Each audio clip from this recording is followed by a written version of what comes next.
Everybody out there, this is Seto Kaiba, and today for you guys, I'm going to be profiling for you my Dark Magician deck that I stole from Yu-Gi-Moto. Now, all joking aside there, I really know people are probably going to dislike me because of the fact that my username is Seto Kaiba and I'm profiling a Dark Magician deck, but also because of the fact that I couldn't really find a good Dark Magician playmat, so I'm doing this on my Blue Eyes White Dragon Seto Kaiba playmat. So I know people are going to hate me for that, but like I've said before, I love all iconic cards in the game of Yu-Gi-Oh! I look forward to the Red Eyes Black Dragon support coming out. And I look forward to the new Dark Magician support that's coming out because I love Yama-Yugi. I just love the Dark Magician Girl archetype.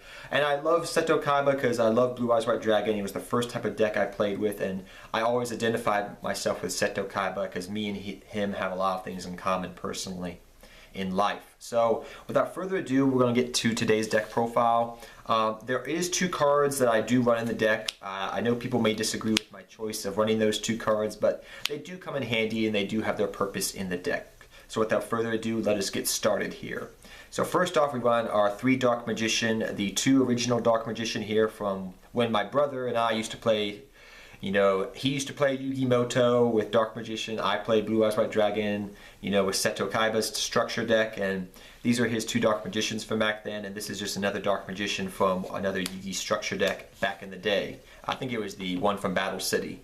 So we run those 3 Dark Magician, and we also run 1 Dark Magician Girl. I know people may have a problem with the ratio there of, you know, the 3 Dark Magician and the 1 Dark Magician Girl.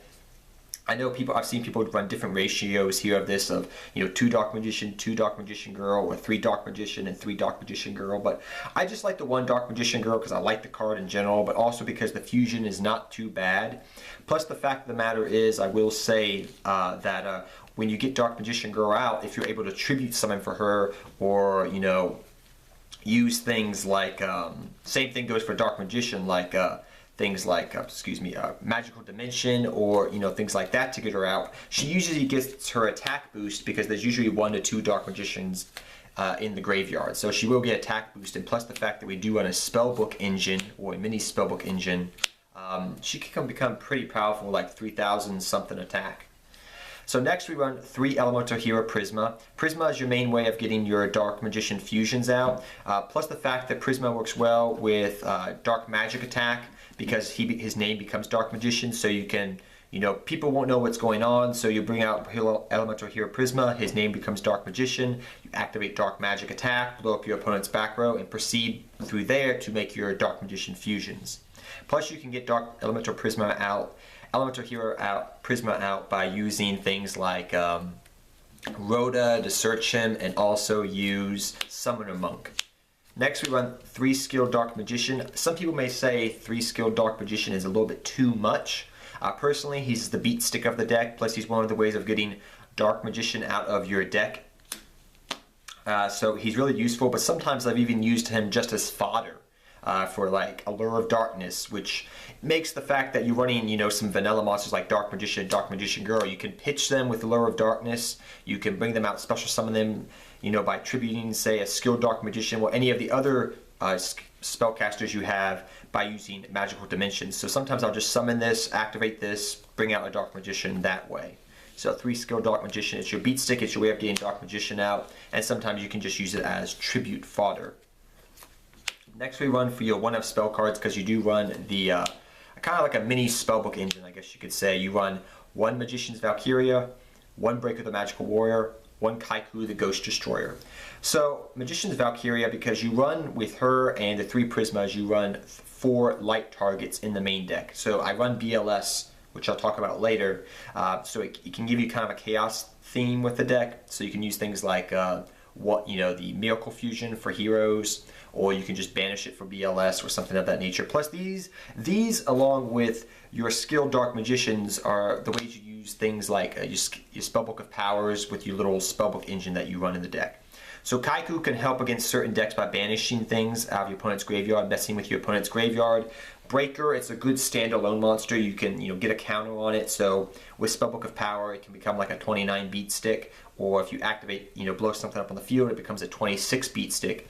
Magician's Valkyria, I really like the card just in general, but also the fact that it is a light attribute. so you can use it with the Chaos engine. Second off, with Spellbook of Power, she's a 2,600 beat stick. And third off, she can help protect your Dark Magician. Now, I've seen people say to me, like, you should run, if you're going to run, the Magician's Valkyria lock, you should run 2. But I just find that I just need 1. I just want it there so I can protect another spellcaster. It's not the be-all, end-all card in the deck. It just helps the deck out a little bit. Next, we run 2 Summoner Monk. Summoner Monk is your main way of getting your Elemental Hero Prisma out. Sometimes, if you want to go just for a rank 4, you bring out like a skilled Dark Magician or something. But the main way you use this deck is you'll go Summoner Monk, pitch a spell card, put Summoner Monk in defensive position, bring out Elemental Hero Prisma. If you want to go for an Exceed right there, you can. But what you usually do is you'll activate Prisma's effect, dumping a Dark Magician to the graveyard. So you've dumped a Dark Magician to the graveyard. Then you go for an Exceed. So I'll go for an Exceed here, and I'll bring out Daigusto Emerald. This is your main play of the deck, by the way. So you'll bring out Daigusto Emerald, detach, whatever card you wanted to. Bring back Dark Magician. Activate Dark Magic Attack, whatever, when you activate Prisma or whatever. And then you can activate, Eye of Timaeus and fusion summon with your Dark Magician. So that's one way you can do it. There's a whole bunch of different ways you can bring out, Dark Magician from your deck or graveyard. But Summoner Monk is just one of those ways that you can do that. And he makes Prisma live, and plus the fact that you do run a lot of spell cards, so he can come in handy. He can help with those dead draws, with those dead hands you get in your opening hand. He can make dead hands live for you. So that's why I run 2 Summoner Monk. Then I run the 1 BLS, which is the last monster for the deck. With the Summoner Monk play, it's very easy to set up in the graveyard a light and a dark attribute. So it's very easy to bring out BLS. I mean, sometimes what you'll do is you'll go, bring out dark, Daigusto Emerald, detach, bring Dark Magician back. You've cleared your opponent's backrow because you've already activated maybe a Dark Magic Attack. And then you'll proceed from there to special summon your BLS and just destroy your opponent that way. So, very good ace in the hole card, I guess you could say. It's a good ace in the hole or backup plan. Then we run our 3 Eye of Timaeus. Now, people I know are going to ask me, because I got this asked probably 150 times in my last profile. How in heaven's name do I bring out Dark Paladin? People understand that, Amulet Dragon states on it, it says Eye of Timaeus plus Dragon type monster. Excuse me, not Eye of Timaeus, Dark Magician plus, Dragon type monster. Or in this case, I guess you could say it's Eye of Timaeus. So Eye of Timaeus kind of functions like a, I guess you could say like a fusion gate and a fusion substitution. So I'm going to read to you what Eye of Timaeus states. It says, this card is always treated as a legendary dragon, Timaeus. So that's why you can use it with Amulet Dragon and Divine, the Dark Magician Girl fusion. Target 1 Dark Magician monster you control.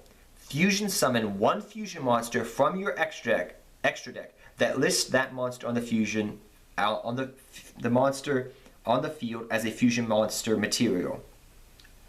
Using its full fusion material, you can only activate 1 Eye of Timaeus per turn. So that may not have cleared things up as good as I would like it to say, but pretty much what I'm trying to say is Eye of Timaeus can be used to fusion summon Dark Magician materials. That's kind of what that's saying there, Eye of Timaeus is trying to say. It's trying to say that this can be used as a substitution. So this can become Buster Blader, okay? And you can fusion summon that with your Dark Magician. If Prisma says if Prisma becomes Dark Magician, I can use Eye of Timaeus to bring out Dark Paladin. That is how that works. I know it's kind of confusing.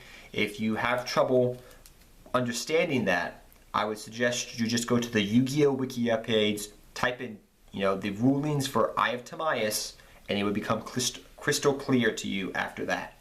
But that's how you bring out Dark Paladin. I know I got that question asked a million times. But back onto topic. This is your main way for going into all your Dark Magician-esque fusion cards. Your Amulet Dragon mainly, your Dark Magician Girl, the Dragon Knight, and your Dark Paladin. This is your main way of doing that because, like I said, Eye of Timaeus is kind of like a fusion gate and a fusion substitution all rolled into one. Then we have 3 Dark Magic Attack, and every time I activate Dark Magic Attack, to this day, I still feel like when a Tim or the Pharaoh, or whatever you want to call him, used to say, Dark Magician, Dark Magic Attack! And you just see, Dark Magician would activate its attack. So it's a really powerful card, especially against back row heavy decks, because the fact of the matter is, it's very easy to get the name of Dark Magician out in the field, either by Dark Magician himself or Elemental Hero Prisma acting as a Dark Magician. And it's very powerful, and if it becomes clunky in your hand, you can activate Summoner Monk to pitch it. So that's why I like 3 of it. It's very powerful. Then, next up, we have the little mini Spellbook engine. So I still run the 2 Spellbook of Secrets because it's very good. 3 is a little bit too much. Even though I did add 1 other Spellbook card, 3 is still a little bit too much. So I just like the 2 Spellbook of Secrets to search other things out, to get your engine going, I guess you could say. So the little Spellbook engine we run, which is really nice to play around with, is the 3 Spellbook of Power and the 2 Spellbook of Wisdom. There is 1 more Spellbook card I run, which is Spellbook of Life, which I'll talk about a little bit more, but let me talk about this again. So, like I've said to you guys before when I did this deck profile before, I've seen a lot of people do Dark Magician decks a lot of different ways. I've seen Pendulum Dark Magicians. I've seen people, already play with the new Dark Magician support that's in the OCG, but not in the TCG. And I've also seen, what I originally tried to build Dark Magician back in when Spellbooks originally came out. I found that it worked, but you couldn't put too much of the Spellbook engine in the deck. It was kind of it was fragile, because if you put too much of the Spellbook engine in the Dark Magician deck, it didn't work. You had to put just the right amount. It's, trying to just make, you had just that much, because if too much, it was awful. Too little, it didn't work. So I try to find the perfect balance. And the problem I've always seen with people, if they do want to play, the Spellbook engine in the Dark Magician deck, or they've always had problems with it, because I've always heard it doesn't work, it messes the deck up. And I feel that's because people try to put too much of the Spellbook engine in the Dark Magician deck. They try to make it a pure Spellbook deck with Dark Magician in it, instead of making it a Dark Magician deck with Spellbooks in it. They try to put the cart before the horse, like I've said before. So the 3 Spellbook of Power works with the Spellcaster and normal summon monsters that you have, plus the Dark Magicians, the Dark Magician Girl. The only thing in Dark Paladin as well. The only thing it doesn't work with is the Amulet Dragon and the Dark Magician Girl fusion, because they're dragons, they're not spellcasters. Sad face. But Spellbook of Wisdom can help protect you against, sorry I'm touching my cards so much, guys, I'm trying to go through this video before I run out of time. But Spellbook of Wisdom just helps you protect your spellcasters. Along with Dark Magic Attack and Breaker the Magical Warrior, you can deal with spells and traps very easily. Spellbook of Power helps you run through your opponent's cards fairly easily as well. So we have that little Spellbook engine, and the last Spellbook of card I run that I've been testing out is Spellbook of Life. It works out.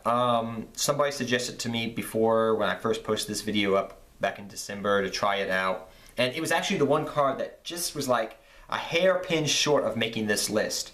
So I added it to the list now because Snatch and Steal got banned. Until the new Dark Magician support comes out, I like it as a one of. It's very nice and very helpful.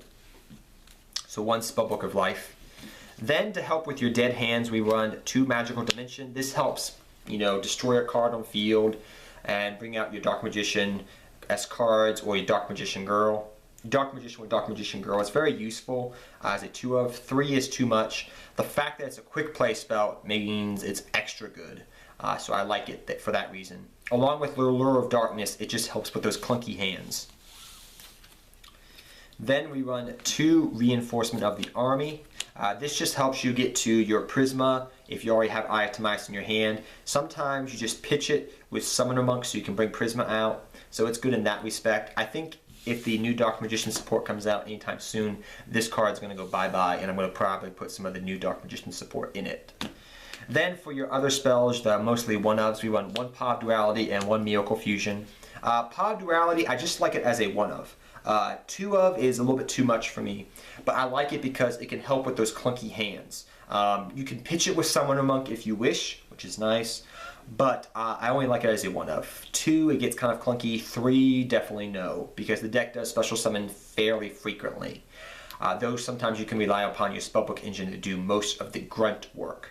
Then Miracle Fusion over here is pretty nice because of the fact that it's a backup plan. Just like BLS is a backup plan for Light and Dark, because you do run Elemental Hero Prisma, late game, mid game, whatever, this card can be a backup plan to help push through your opponent's stuff by bringing out the Shining, the Elemental Hero, the Shining, or Escorido, because you run Light and Darks. So I do like that just as a 1 of. Then for your other 1 ofs, we want 1 Allure of Darkness, 1 Regeki, 1 Book of Moon, 1 Soul Charge. So Allure of Darkness just helps because this is pretty much a dark-based deck. Pitch a card, banish a dark-based, Dark Magician if you already have 2 in hand with something weird. You get a really clunky hand. It just helps speed up the deck as well. Regeki, clear your opponent's board, attack with Dark Magician, and just hammer them away. Book of Moon, a good versatile card, plus it helps with counters with the skilled Dark Magician. All these help with the skilled Dark Magician counters. And Soul Charge, it just helps where you reuse your resources that are in graveyards. So you can go for Exceeds and Synchros. Granted, you can't attack that turn, but it just can help you set up a nice board presence. And for that's all we have for the main deck, guys. It's a 41 card main deck. I will let you know there is no traps in the deck. Actually, I kind of made it. I took the 1 trap it already had in the deck and just made it a all spell and monster based deck. It's 41 cards. It's 40 cards though, not 41. Excuse me. It's 40 cards in the main deck. So first off, we have our 2 Amulet Dragon. Like I explained before, use Eye of Timaeus, a Dark Magician card. A card with Dark Magician in its name. So either Prisma or Dark Magician itself to go into Amulet Dragon, which is a pretty good card. And when it dies, you can bring back a Dark Magician. Then we have the 1 Dark Magician Girl, the Dragon Knight. If you can go for this card, great. If you can't go for it, that's fine too. It's just in there so you can go for it if you want to, because I like Dark Magician Girl. And besides, most of the time I summon this card out if I want to, or sometimes I just banish it or whatever. But it's a pretty just good card to have as a 1 of because it's pretty decent for spot removal. Then we have our 2 Dark Paladin. Like I said before, Eye of Timaeus acts as Buster Blader and pretty much Fusion Gate as 1. So that's why you can go into Dark Paladin, using Elemental Hero Prisma or Dark Magician itself along with Eye of Timaeus, because it can use as the other fusion substitution for the other thing. So it acts as Buster Blader, what I'm trying to say.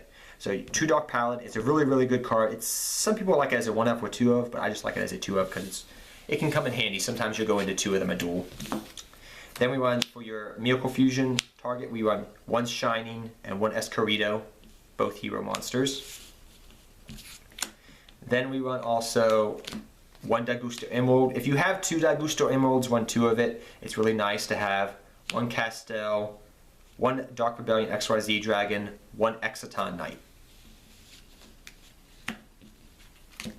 Then we run 1 Master of Keyblades. Yes, reference there. Got that? 174 Master of Keyblades. 1 Mega Phantom Beast Dragosack. 1 Ebonine the Illusion Magician. And 1 Big Eye.